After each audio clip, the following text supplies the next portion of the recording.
На територията на София, Велико Търново и Румъния. В хода на същата бяха задържани 5 лица в България. Те са така наречените, както ви ги наричате, гражданите мулета.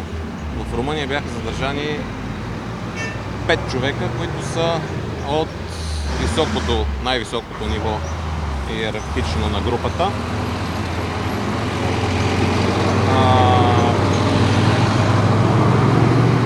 Включително и ръководителя на групата и над 23 лица, които са така наречените въртачи. Това хората са хора, които постоянно набират различни телефонни номера на територията на България. Тези специално 23 човека са от доста ниските нива иерархия на групата и за тях ще трябва доста време, за да съберем доказателства след получаване на съответните веществени доказателства, които са иззети от румънските ни колеги. Голяма част, за да не кажа от всички задържани лица, са български граждански от цигански происход, което предполагам, че не е тайна за вас. Това, което може да кажем към този етап, защото действията продължават, е, че същите са добре интегрирани в българското общество, видно от жилищата, които обитават, видно от многото коли, които се изяха супер луксозни, което не е лошо. Принципно така трябва, пожелавам на всички български граждани да имат този стандарт. Надявам се някога и аз да го постигна. Въпросът е, че лошото е, ако този стандарт, и то най-вероятно този стандарт, се дължи на откраднатите пари, на изпестени пари и пенсии на българските възрастни хора и на българските пенсионери.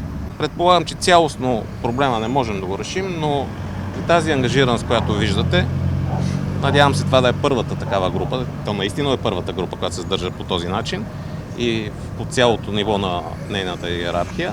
Надявам се при добра работа, аз съм сигурен, че такава има на колегите от МВР, да прескочим и в други градове.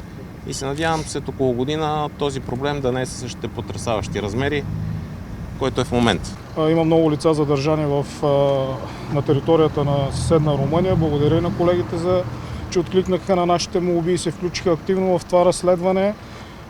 Да, действително ръководител на организираната престъпна група е задържан. В момента се работи с всички лица, изяснява се тяхната съпричастност и след като направим анализ, защото доказателствата, които сме взели към този момент са огромен брой, нашата работа не свършва до този момент, тя тепърва започва и вече ще се прецени от прокуратурата на кои лица ще бъде повдигнато обвинение. Кажете за организатора, българин ли е, от Калтинец ли е и как сте сигурен?